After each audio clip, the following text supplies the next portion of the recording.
The Krethak Empire had ruled the outer galaxy for 3,000 years, and their way of keeping control was simple and brutal, because they believed that fear kept order, and order kept power, and across 200 worlds different alien species bowed down to the crimson banners of the Krethak fleet, knowing that fighting back meant not just death but the complete destruction of their entire race. Humanity had met the Krethak 17 years ago in the year 2287, when the colony ship named Horizon's Edge crossed into space that the aliens claimed as their own territory, and the meeting did not last long, because the Krethak destroyed the ship and killed all 600 colonists who were aboard, and then they sent the broken pieces of the ship back to Earth, with a single message burned into the metal hull that said, "Submit or die," and Earth had no choice but to submit. The politicians said it was the only smart choice because humanity had barely learned how to travel between stars, and they only had a dozen colony worlds and maybe 8,000 ships in total, while the Krethak controlled hundreds of star systems, and had a military that numbered in the millions, so fighting them would have been suicide. And nobody wanted that. So humanity bent the knee and accepted their new masters, and they paid the tribute that was demanded, which included rare metals and technology and research data, and they accepted Krethak overseers on their worlds, who watched everything they did, and they gave up their freedom and swallowed their pride, all because they wanted to survive. On the human colony called New Portland, life under Krethak rule had become a sad routine, and the planet was a beautiful world that had been chosen because it was similar to Earth and had rich mineral deposits, and before the occupation, 15 million humans had called it home. But now Krethak enforcers walked through the streets of every city, and their tall insect-like bodies were a constant reminder of who was really in charge. Captain Nathan Cross of the Colonial Defense Force had watched his purpose slowly disappear over the past 17 years, because the Defense Force had once been a proud military organization, but now it was nothing more than a police force that was forbidden from carrying weapons that might hurt Krethak armor, and forbidden from training for anything except controlling riots, and he commanded 300 men and women who wore uniforms, but could not really call themselves soldiers anymore.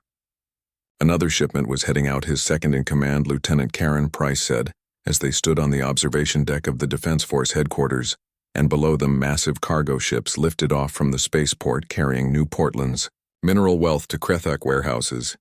And Nathan watched the ships disappear into the afternoon sky and asked how much this month. Karen told him 40,000 tons of refined titanium, and 20,000 tons of platinum plus medical supplies and computer systems, and about 600 technical specialists who had volunteered for transfer to Krethak facilities. But Nathan knew that volunteered was the word the Krethak used, when they forced human workers to go, and the specialists would be gone for years, if they ever came back at all. Nathan asked if there was any word from the families, and Karen said the usual, which meant protests and crying and anger, but nothing they could do about it. And Nathan quietly said that there was nothing they were allowed to do about it. And Karen looked at him with concern in her eyes and told him he needed to be careful with thoughts like that, because the overseers had spies everywhere. She was right, of course, because the Krethak did not just rule through military power,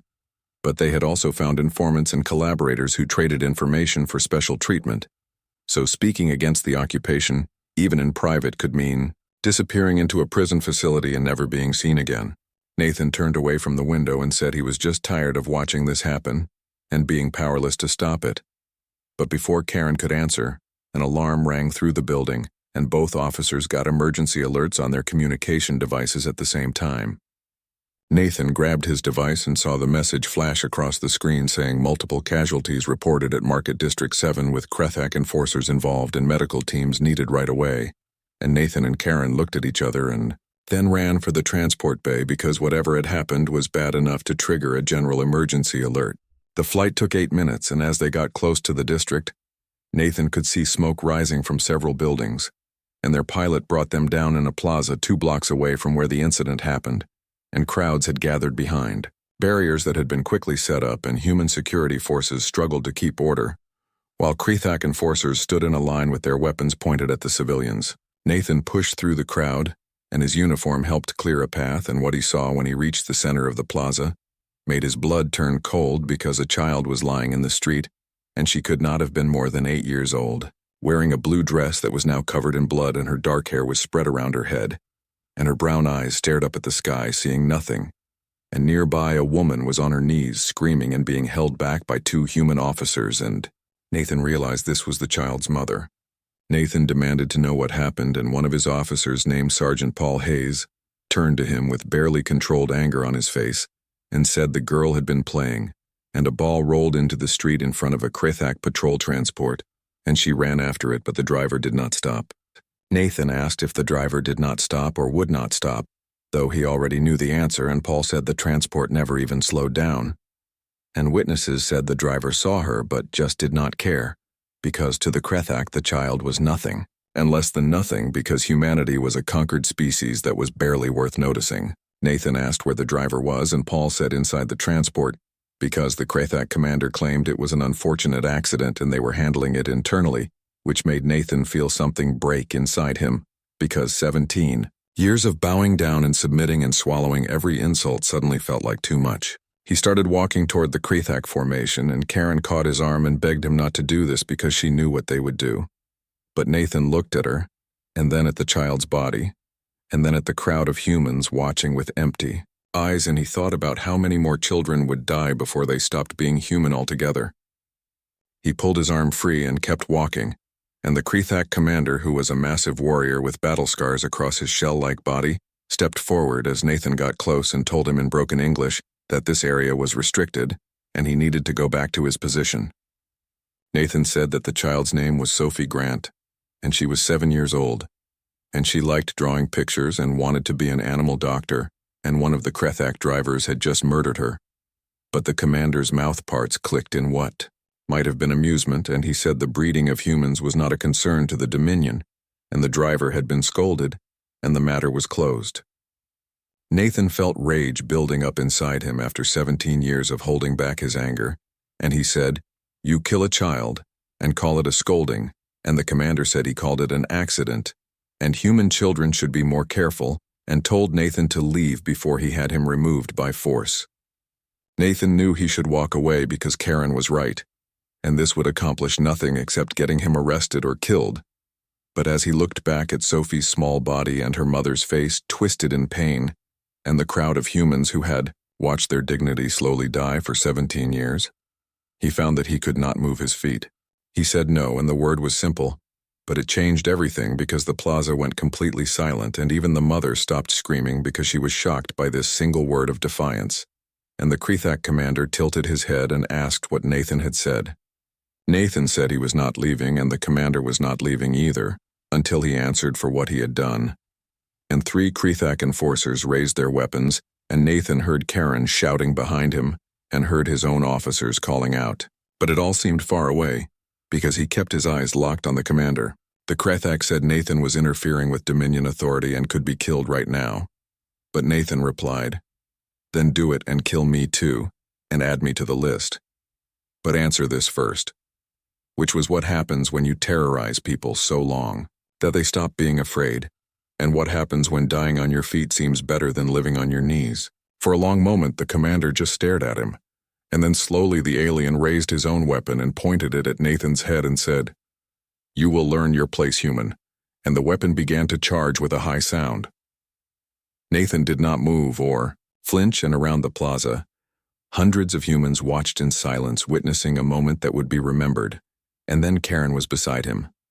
along with Paul and a dozen other Defense Force officers forming a line between Nathan and the Krethak. Unarmed but unmoving, Karen said quietly that if the Krethak were going to shoot the captain, they would have to shoot all of them, and the commander's finger got tight on the trigger, and for several heartbeats, Nathan was certain they would all die right there. But then the alien lowered his weapon. The commander said they were all under arrest for interfering with Dominion authority, and they would stay in. The prison center on New Portland was a Krethak facility, built in the harsh style that the aliens preferred, with sharp angles and cold metal everywhere, and Nathan and his officers were separated right away when they arrived, and each one was taken to their own cell deep underground where nobody could hear them, and the Krethak did not believe in making prisoners comfortable, so the cells were bare metal boxes 3 meters on each side, with only a sleeping platform and nothing else. Nathan sat on the platform and waited because he had been arrested before years ago during the early days of the occupation, when he still believed that protesting might change something and that time he had been let go after 3 days with a warning, but this time he knew would be different. Hours went by and then a full day passed and no one came except an automated system that pushed a meal of bland paste through a slot in the door, and Nathan ate it without tasting it because he was keeping his strength up out of habit rather than hope. On the second day, the door opened and a Krethak interrogator entered with 2 guards following behind him, and the interrogator was smaller than the warriors with lighter-colored shell that marked him as a specialist rather than a soldier. The interrogator, said Captain Nathan Cross, and looked at a data tablet in his hands and continued saying 17 years in the Colonial Defense Force with an excellent record before the unification. But since then, 6 minor problems, all related to questioning Dominion authority, and the alien's mouthparts clicked as he said Nathan had been a problem waiting to happen. Nathan asked if there was a question in there somewhere, and the interrogator said there were several questions, but they would start with the most important one, which was who put Nathan up to yesterday's performance. Nathan frowned and said, nobody put him up to anything because he was just reacting to seeing a child killed by Krethak people. But the interrogator said the reaction was too organized and Nathan's officers supported him too quickly, so this must have been planned. Nathan insisted it was not planned and was completely spontaneous, but the interrogator moved closer with his alien features impossible to read, and said he would be honest, because the Dominion did not care about one human child, and did not care about one human officer, but the Dominion cared very much about keeping order, and Nathan's little show of defiance had disrupted that order. The interrogator explained that across New Portland, humans were gathering in groups and talking and planning, and some had even stopped going to their work assignments. So if Nathan helped them prevent things from getting worse by giving names and telling them who the real troublemakers were, then he and his officers would be released. Nathan almost laughed and said, you think there is some kind of organized resistance, but there is not, and there are just people who are tired of being afraid. But the interrogator turned to leave, and then paused to say that the High Command had made a decision about Nathan's case. The interrogator said Nathan and his officers would be executed tomorrow morning in public to show everyone the cost of defiance, and suggested Nathan use his remaining time to make peace with whatever gods his species believed in. And then the door slammed shut, leaving Nathan alone with his thoughts. Nathan had known death was possible when he confronted the Krethak commander, but having it confirmed still sent a chill through him, though not for himself because he had made his choice and accepted what would happen. But he thought about Karen and Paul and the others who had stood with him because they had families and futures, and now they would die because they followed him into what seemed like a pointless gesture. More hours passed and Nathan tried to sleep but could not, because his mind kept going back to Sophie Grant and her mother's screams and 17 years of watching humanity become smaller and smaller. But then deep in the night, he heard something unusual, which was distant sounds of fighting and shouting and weapons firing and alarms ringing. Nathan stood and pressed his ear to the door trying to understand what was happening, and then suddenly, his cell door opened with a hiss and Nathan stumbled back, expecting Krethak guards, but instead he saw a human woman in regular clothes carrying a Krethak plasma rifle, and she was young, maybe 25 years old, with short blonde hair and determined eyes. She asked if he was Captain Cross, and Nathan said yes and asked who she was, and the woman said her name was Claire Martin, and they were getting him out of here. Nathan asked who we meant, and Claire gestured, and 2 more humans appeared in the corridor also carrying weapons, and she said New Portland Resistance and explained they had been working in secret for 8 years, waiting for the right moment, and Nathan gave them that moment yesterday. Nathan shook his head, still trying to understand, and asked how they even got into this facility because it was supposed to be impossible to break into. But Claire said nothing was impossible if you were willing to pay the price, and they lost 7 people breaking through the outer walls, and now they needed to move before more Krethak arrived. As Nathan followed Claire through the corridor, he saw signs of battle everywhere with burn marks on walls and Krethak bodies and human bodies scattered around, and the resistance had fought their way into the heart of a Dominion facility, which Nathan had thought could never happen. They freed Karen and the other officers from their cells, and then made their way toward the surface through maintenance tunnels that Claire's people had mapped out over time, and twice they ran into Krethak patrols, and twice brief fights broke out with the resistance fighters moving with practiced skill and covering each other and using captured Krethak weapons with surprising ability. Nathan asked Claire how long they had been planning this as they climbed through a narrow access shaft, and she said the jailbreak took 3 days. But the resistance had been preparing for years by stockpiling weapons and gathering information, and recruiting people, but they needed something to make regular people willing to fight. And Nathan gave them that when he stood up to the Krethak in Market District 7. They came out into the night air 2 kilometers from the prison center where stolen vehicles were waiting, and as they drove toward the city, Nathan looked back and saw flames rising from the facility. Nathan said quietly that Claire was starting a war, but she met his eyes in the mirror and said no, because the Krethak started the war 17 years ago when they murdered everyone on the horizon's edge, and humanity was just finally fighting back. The vehicles took them to an industrial area on the edge of New Portland's capital city, and Claire led them into a warehouse that looked empty from outside. But once they were inside, it revealed itself to be a busy command center with dozens of people working at computers and studying maps and cleaning weapons and talking through encrypted communications. A man in his 50s approached and held out his hand to Nathan, and he was tall and solid with gray hair, and the way he carried himself showed he was used to being in charge. He said, "Captain Cross, I am Daniel Wright, and I lead the resistance here on New Portland," and then looked at the officers behind Nathan and said all of them were welcome because they could use soldiers with real training. Nathan asked what exactly they were joining, and Daniel said Claire told him they had been working for 8 years, but Nathan had never heard of any resistance before now. Daniel said that was on purpose because they had been very careful and very patient with only small acts of sabotage and nothing that would cause the Krethak to kill lots of people in revenge, and they had been building their network and waiting for the right moment to strike. Daniel led them to a conference room where a holographic display showed New Portland and the space around it, and he said, "Here is the situation," because Nathan's confrontation yesterday had caused protests in 6 major cities, and the Krethak were cracking down hard, which was only making things worse, and people were angry, more angry than Daniel had seen in 17 years. Nathan said, "But anger alone will not defeat the Krethak because they have better technology and more soldiers and better everything. So what is the actual plan?" Daniel smiled, but it was not a happy smile, and he said the plan was to make them bleed, because the Krethak's biggest weakness was that they ruled through fear, and they expected conquered species to be scared by shows of force. But what happens when a species stops being afraid, and when they are willing to die rather than submit? He changed the display to highlight various locations and said they had cells in every major city on New Portland, and they had people who supported them in the colonial government and in the spaceport, and even among the humans who worked for the Krethak.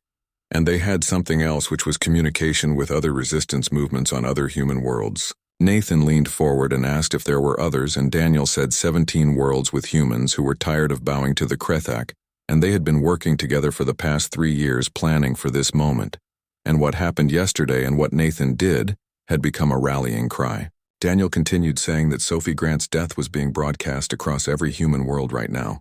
along with footage of Nathan standing up to the Krethak, and people were rising up everywhere. Karen spoke up and said, "But the Krethak will crush these uprisings because humans cannot match their military power." And Daniel agreed, saying not yet,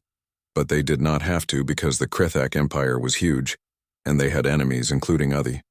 3 weeks into the uprising, New Portland had become a war zone with the Krethak controlling the spaceport and government district, while keeping an iron grip on the planet's important buildings, and the resistance held the factory areas and several residential districts by turning the urban sprawl into a maze of ambush points and defensive positions. The cost to regular people was terrible, with over 50,000 dead and hundreds of thousands forced from their homes and entire neighborhoods turned to rubble by Krethak attacks from orbit, but the resistance was learning and adapting and becoming more effective with each fight. Nathan stood on the roof of an empty factory, watching plasma fire light up the night sky 3 kilometers away, and that would be one of Daniel's teams hitting a Krethak supply convoy, because the attacks had become routine, with the pattern being strike fast and cause maximum damage and fade away before the Krethak could organize a response. Lieutenant Jacob Hayes, who was one of the Defense Force officers who had joined the resistance, came over and said, "Captain, we have incoming," and Nathan turned and asked where. Jacob was watching a scanner they had built from salvaged Krethak equipment, and he said 6 Krethak troop transports coming in low from the north, and it looked like they were headed for the warehouse district. The warehouse district was where the Resistance had their main base, and if the Krethak had discovered where it was, then everything would be lost. And Nathan asked how long they had, and Jacob said 10 minutes, maybe 15. Nathan grabbed his communicator and said, "Daniel, this is Cross because Krethak strike force is coming to your position and you need to get everyone out now." But Daniel's voice came back saying negative because they had too much critical equipment and too many wounded, and if they ran, they would lose everything. Nathan said, "If you stay, you lose everyone." But Daniel said, "Then we fight," and asked how many people Nathan could bring. And Nathan looked around the roof at the 12 Resistance fighters with him, knowing this was all that remained of the team that had been watching Krethak patrol routes, and against 6 transports full of Krethak warriors, they would be hopelessly outnumbered. Nathan said all of them into the communicator and told Daniel they were on their way, and they took 2 trucks racing through streets that were dark because of rolling blackouts, since the Krethak had cut power to most of the city trying to hurt Resistance operations, but it worked both ways, because the darkness hid their movement as they sped toward the warehouse district. Nathan's communicator buzzed, and it was Claire Martin saying, "Captain, I am 3 minutes out from the warehouse with 20 fighters," and asking what the plan was. Nathan said they needed to delay the Krethak long enough for Daniel to move the critical people and equipment out, and they would set up ambush points along the route the Krethak would take, and Claire said that was suicide. Nathan asked if she had a better idea, and after a pause Claire said no and told him she was sending coordinates now. The Resistance had learned to fight in ways that reduced the Krethak's technology advantages by using the city itself as a weapon, and collapsing buildings to create obstacles and flooding streets to slow down vehicles and filling the air with debris that confused Krethak sensors. And it was brutal, desperate warfare, but it kept them alive. Nathan positioned his people in 3 buildings overlooking the main approach to the warehouse district, and they had a dozen plasma rifles taken from dead Krethak and some human-made explosives put together from mining charges and determination that came from having nothing left to lose. The Krethak transports came in low and fast with their engines roaring, and they were massive armored vehicles with each one able to carry 30 warriors, which meant 180 Krethak soldiers against maybe 40 humans, and the mathematics meant extinction. Nathan said into his communicator to wait for it and let them get right into the kill zone, and the transports moved into the intersection below, and Nathan watched through a cracked window with his finger on the detonator, and the Krethak were confident, expecting almost no resistance because they had grown used to humans running. Nathan pressed the detonator and explosives buried in the street erupted with shaped charges designed to punch through armored undersides, and 2 transports flipped onto their sides, and a third caught fire, and the remaining 3 swerved as their pilots finally realized they had flown into a trap. Plasma fire erupted from every window as the Resistance opened up, and the Krethak spilled from their transports returning fire with devastating accuracy, and the Resistance's advantage lasted maybe 30 seconds before the aliens' better training and equipment began to show. Nathan ordered everyone to fall back to secondary positions even as the building around him shook from Krethak fire, and they retreated through the buildings using paths they had prepared that took advantage of their knowledge of the area, and the Krethak followed, but carefully, now aware that every corner might hide another ambush. Nathan's communicator buzzed, and Daniel's voice said they were moving and needed another 5 minutes. And Nathan looked at the 10 Resistance fighters still with him, because Jacob was wounded with blood coming through his uniform, and 2 others were dead killed in the first exchange, and they had already given everything, and now Daniel needed more. Nathan said understood and told Daniel he would get his 5 minutes, and they made their stand in a collapsed building using rubble for cover, and the Krethak advanced in formation, professional and methodical, and Nathan fired until his plasma rifle ran dry, then switched to a human weapon and fired that until it too was empty, and around him Resistance fighters fell one by one. Then Claire's voice crackled through saying, "Cross, we just hit them from behind and they are pulling back," and Nathan risked a look and saw the Krethak formation breaking as they turned to face a new threat because Claire's team had caught them in the open, and for a moment the superior numbers meant nothing. Nathan shouted everybody up and said one more push, and they charged from the rubble, catching the Krethak between 2 forces, and it was chaos with brutal close fighting where technology mattered less than raw desperation. And Nathan saw a Krethak warrior grab a human fighter and literally tear him in half, and he saw Claire drive a combat knife into a Krethak's compound eye, with the alien screaming in a frequency that made Nathan's ears ring. Then it was over and the surviving Krethak retreated to their remaining transports and lifted off, leaving their dead behind, and Nathan counted bodies with 32 Krethak dead and 18 humans, and they had won by any reasonable definition, but the victory tasted like ashes. Jacob died before they could get him to the medical station, and 3 others died of their wounds over the next few hours, and Nathan sat with each one holding their hands and trying to find words that made their sacrifice mean something. Daniel found him in the early morning hours sitting alone in a room that had once been an office, and Daniel said quietly that they got the equipment out and the personnel and the data and everything critical because of Nathan, so they could keep fighting. Nathan asked at what cost because they lost 21 people tonight and 21 human beings who had families and futures, and he wanted to know how many more before this ends. Daniel sat down beside him and said as many as it takes,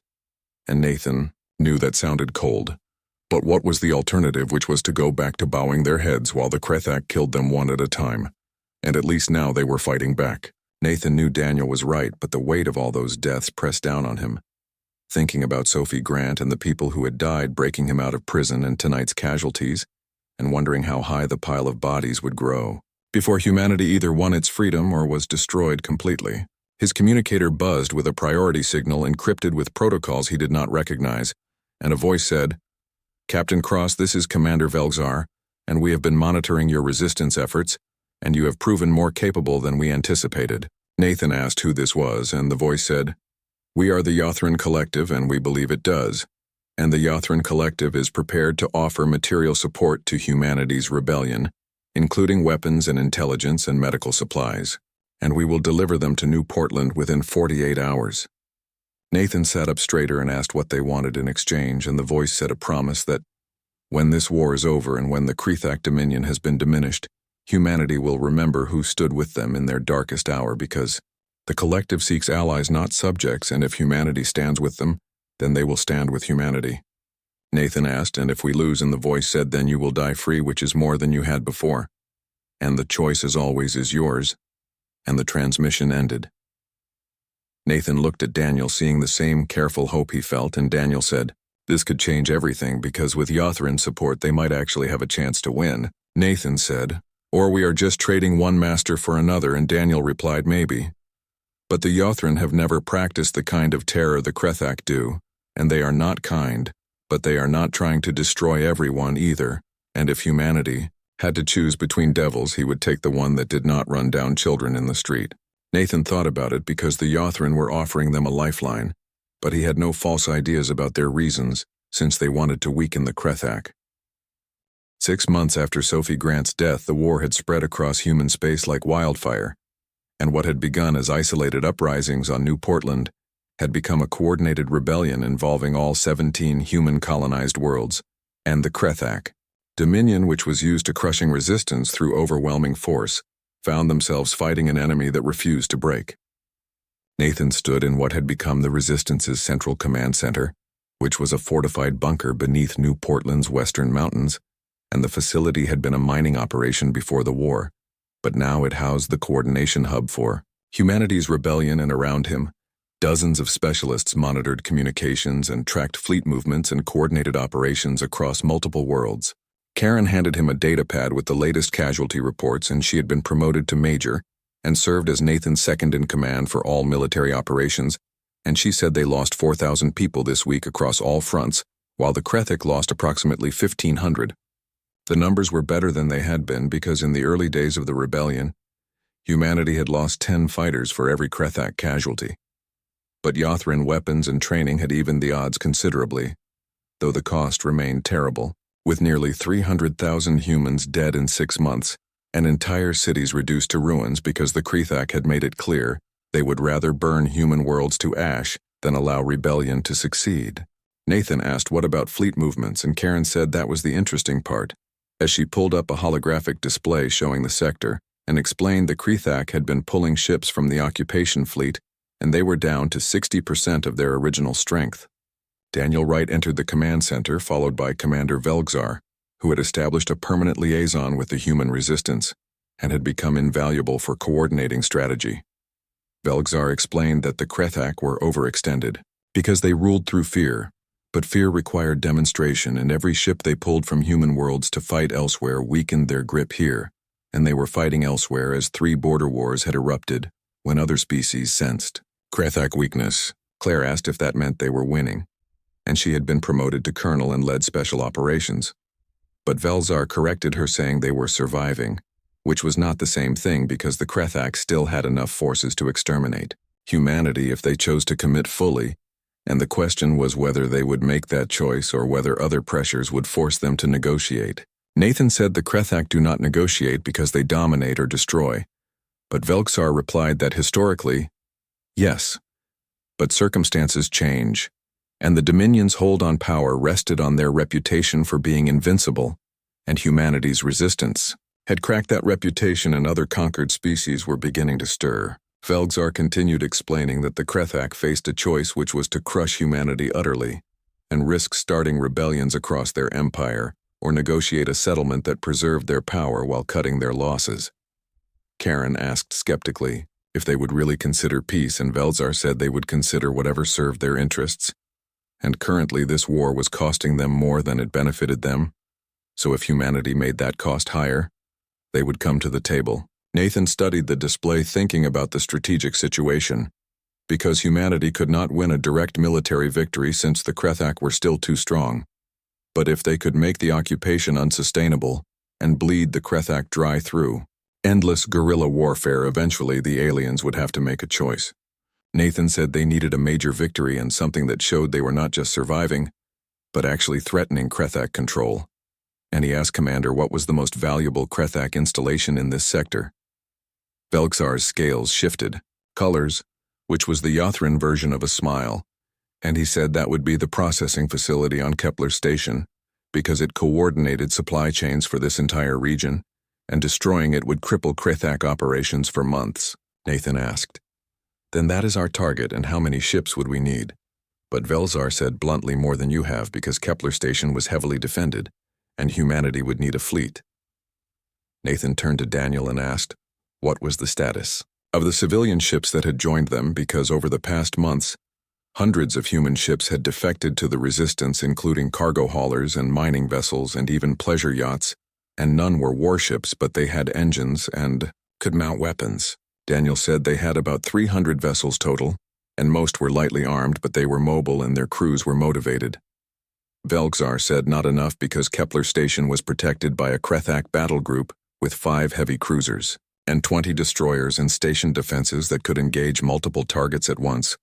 and humanity's improvised fleet would be destroyed. Nathan said unless we even the odds, and a plan was forming in his mind, as he asked Commander what it would take to get Yothran military support. Velxar replied that would require approval from the Collective Council, and he could not guarantee anything, but Nathan said he was not asking for guarantees but asking what it would take. Velxar was silent for a moment, then said the Collective had been cautious about direct military involvement, but if humanity could demonstrate a workable plan to take Kepler Station, and if the operation had a reasonable chance of success, he believed he could convince the Council to provide support. Nathan said, "Then here is what we are going to do," and he manipulated the display, outlining his strategy, saying they would hit the Krethak with everything they had, including every ship and every fighter and every weapon they could bring to bear, not to win because they could not win a straight fight, but to make the Krethak think humanity was going for a knockout blow. Nathan continued explaining that while the Krethak focused on the main fleet, small teams would infiltrate the station itself and destroy it from within. Karen protested, saying that was still suicide, because even if they got people onto the station, Krethak security would cut them down in minutes. Nathan said not if they were expecting an external threat, because humanity had spent 6 months learning to fight Krethak, and they knew their tactics and their responses and their blind spots, and they could do this. Daniel leaned over the display, studying the plan, and said it would require perfect coordination, and they would lose a lot of ships in the opening engagement. Nathan replied that they were losing ships every day anyway, and at least this way those losses would accomplish something significant. They debated for hours, refining the plan and identifying weaknesses and assigning roles, and it was bold and probably insane, but Nathan knew they needed something dramatic, because 6 months of guerrilla warfare had kept humanity alive, but had not changed the fundamental balance of power. And if they wanted the Krethak to take them seriously, they needed to prove they could strike at the heart of the occupation. 2 weeks later, the fleet assembled in deep space beyond New Portland's orbit, with 300 human ships, which was a collection of vessels that had never been designed for war, and against them would stand the might of a Krethak battle group with professional warriors in purpose-built warships. Nathan stood on the bridge of the Resistance flagship, which was a converted cargo hauler they had renamed the Defiant, and it was not much with patched armor plating and salvaged weapon systems and engines that rattled with every course correction. But it was theirs. Karen said from the communications station that all ships reported ready, and Nathan looked at the displays showing their improvised fleet, where each ship represented families who had lost loved ones and cities that had been bombed, and childhoods stolen by occupation. And Sophie Grant's face flashed through his mind, showing a little girl in a blue dress who had just wanted to chase her ball. Nathan ordered Karen to open a fleet-wide channel, and when she nodded, he began to speak, saying to all ships, "This is Nathan Cross, and 6 months ago, a little girl named Sophie Grant died in the streets of New Portland, murdered by Krethak arrogance. And her death sparked this rebellion and reminded humanity that there are things worth dying for." Nathan continued saying, "Today we honor her memory and the memory of every human who has died fighting for freedom. And today we show the Krethak that humanity will not bow, and will not break, and will not surrender. And whatever happens in the next few hours, whether we live or die, we make a statement that will echo across the galaxy, which is that we are human and we are free." Nathan ordered all ships to prepare to jump to Kepler Station, and said, "For Sophie and for humanity and for freedom." The response was a roar across 300 channels, with voices unified in defiance, and then space rippled as the fleet engaged their faster-than-light drives and jumped. They emerged from hyperspace right on top of Kepler Station, and alarms blared immediately as Krethak sensors detected the massive human fleet, and the battle group scrambled to respond with warships moving into defensive formation, while the station's weapons came online. Nathan ordered all ships into attack formation, and told them to focus fire on the cruisers, and the human fleet spread out with 300 ships attacking from multiple directions, and they lacked the Krethak's firepower and armor. But they had numbers and fury, and plasma bolts and missiles filled space, creating a storm of destru. Nathan ordered all ships to withdraw, and the human fleet broke off their attack with engines screaming as they fled the blast radius, and the Krethak realized too late what had happened, and tried to evacuate the station, but some made it, and most did not. Kepler Station's reactor exploded in a flash of light that briefly outshone the local star,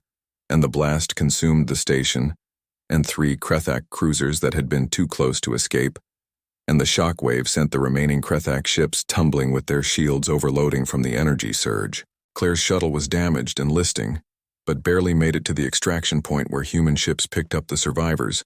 and of the 30 fighters who had infiltrated the station, only 7 made it out alive. As the human fleet regrouped, Nathan watched the expanding debris field that had been Kepler Station, and they had lost 96 ships and their crews,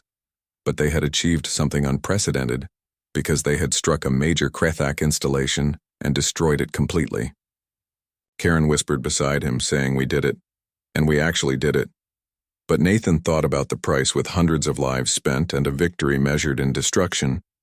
and he wondered if this was what freedom had to cost. His communicator buzzed, and Commander Velzar said, "Captain Cross, the Collective Council has been monitoring your operation,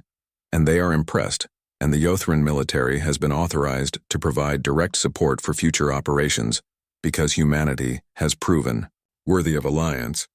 Nathan asked quietly at what cost, and Velzar replied the cost that all free peoples pay, and said he had condolences for the losses and respect for the victory, and the transmission ended. Nathan looked at the surviving ships of his fleet, and at the people who had fought and bled for humanity's freedom, and at the expanding debris field that held the bodies of friends and comrades. Sophie Grant had died 6 months ago,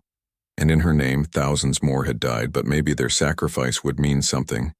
and maybe humanity would be free.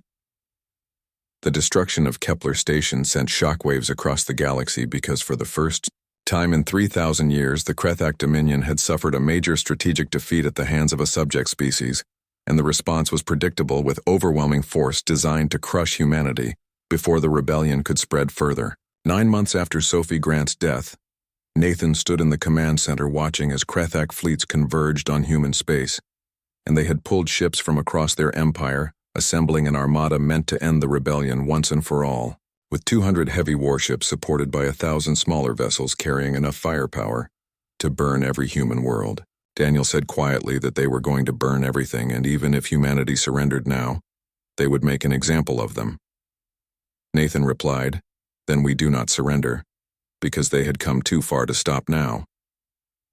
The Yothran had kept their promise, and Commander Velgzar's people had provided weapons and ships and training, and most importantly intelligence, and the collective's own fleet had positioned itself along the border of Krethak space, not directly fighting, but creating a threat that forced the Krethak to keep forces in reserve, and it was a delicate game of galactic politics with humanity as the playing piece. Over the past months, the human resistance had grown from scattered cells into something resembling an actual military force, and they had captured Krethak ships and refitted civilian vessels for combat and trained tens of thousands of fighters. But they were still hopelessly outnumbered against the armada bearing down on them. Karen entered the command center with a grim expression and said latest intelligence from Yothran scouts showed the Krethak fleet would reach New Portland in 48 hours, and after that they would systematically move through human space, hitting each colony in turn. Nathan asked how many ships humanity could field, and Karen said 800 if they stripped every world of its defenses, and quality was mixed with about 200 being captured Krethak vessels or Yothran-supplied ships, while the rest were armed civilian craft. 800 against 1,200 with the enemy having far superior firepower, and the mathematics were grim. Claire said they could not win a straight fight because even with Yothran support, they would be slaughtered. Nathan said, "Then we do not fight straight," and he manipulated the display showing the approaches to New Portland, asking what if they did not meet the Krethak in orbit to defend population centers. Daniel asked incredulously if Nathan wanted to abandon New Portland, but Nathan said he wanted to evacuate the civilians and turn the planet into a trap, because the Krethak were coming here to make a statement and to crush humanity where their rebellion started, so let them come and let them land their troops and occupy the cities, and then humanity would cut them off from support and bleed them dry. It was a desperate plan requiring the abandonment of humanity's most important colony. But Nathan had learned over the past months that desperate times demanded desperate measures. They spent the next 2 days preparing, and every civilian who could be evacuated was loaded onto ships and sent to other colonies or to temporary shelters in deep space. And those who could not leave, including the elderly and the sick, and those who simply refused to go, were moved to shelters deep underground, and the resistance stripped the cities of anything valuable and planted traps throughout the urban areas. Meanwhile, the human fleet did not gather at New Portland, but instead dispersed throughout the system, hiding among asteroid fields and gas giant moons, and waiting. When the Krethak armada arrived, they found New Portland seemingly undefended, with the orbital platforms abandoned and the defense fleet nowhere to be seen, and it was too easy and too obvious a trap. But the Krethak commander pressed on anyway because they had come to crush humanity and would not be stopped by caution. The Krethak landed troops in the capital city, with 50,000 warriors deploying from orbital carriers, and they found empty streets and silent buildings like a ghost city, and then the traps began activating with buildings collapsing on top of them and streets erupting in flames, and resistance fighters struck from tunnels and rooftops, killing a few Krethak, and then fading away before reinforcements could arrive. It was not enough to stop the occupation, but it was enough to frustrate it,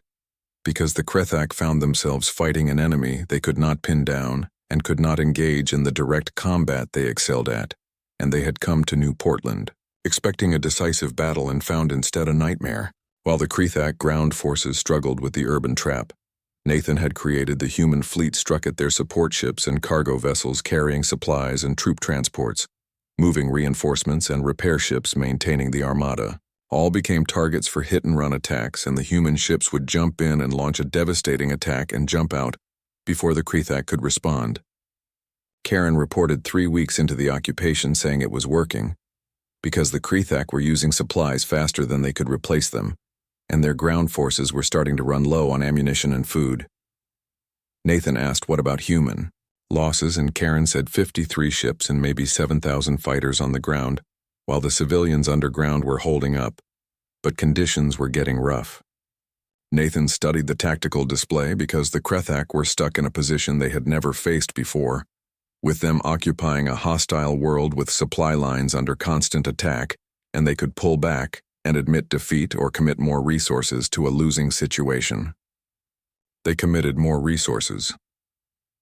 A second Krethak fleet arrived, tasked with hunting down the human raiders, and it should have been the end because humanity's forces were already stretched thin, and facing a fresh Krethak battle group meant certain destruction. Then the Yothran revealed their hand. Commander Velgzar contacted Nathan directly, saying, "Captain Cross, the Collective Council has made a decision,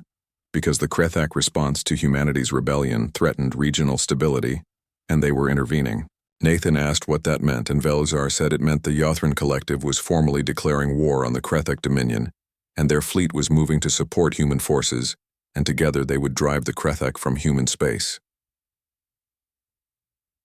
Nathan felt a weight lift from his shoulders because they were not alone anymore, and humanity had an ally and a powerful one. And suddenly the impossible fight seemed merely difficult. Over the next months, the war escalated into something the galaxy had not seen in centuries, which was a direct conflict between two major powers, and the Krethak, already overextended fighting rebellions across their empire, found themselves pressed on multiple fronts, and the Yothran fleet was smaller but technologically superior, and combined with human forces, they began pushing the Krethak back. The occupation of New Portland became a disaster for the Krethak, because unable to supply their ground forces adequately, and harassed by constant attacks, they eventually evacuated the planet after losing nearly a third of their occupation army, and it was a humiliation broadcast across the galaxy, proving that the mighty Krethak could be defeated. Other species under Krethak rule took note, and rebellions erupted on dozens of worlds, and the Dominion's iron grip began to slip as they scrambled to contain uprisings, while simultaneously fighting a two-front war against humanity and the Yothran. 15 months after Sophie Grant's death, Nathan found himself aboard a Yothran diplomatic vessel.